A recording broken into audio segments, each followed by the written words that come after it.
Luitenant-kommandeur Thomas Mhlangu het vandag amptelik die leiersels van die SAS Queen Mojaji oorgeneem. Hy volg in die voetspore van kommandeur Tamsanqa Mtsane, wat die afgelope 3 jaar aan die stuur was. Mtsane het bykans 16 jaar ervaring in die vloot en weet sy nuwe pos gaan hom waarskynlik grys hare besorg.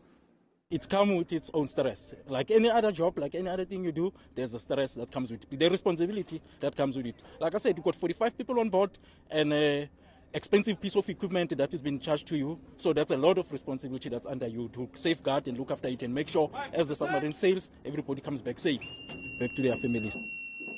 Mhlangu se aanstelling is deel van 'n proses om senior posisies in die vloot te transformeer. Die SAS Mantatisi, Suid-Afrika se oudste duikboot, het ook 'n swart bevelvoerder.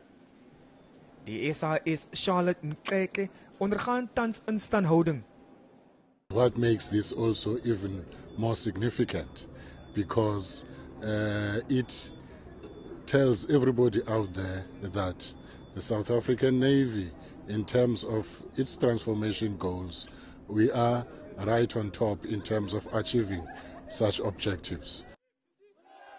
Mhlangu is in beheer van minstens 2 groot operasies vanjaar. Dit sluit in oefening Oxide, 'n samewerkingsoperasie met die Franse vloot. Percival Young, Eunice Simonstad.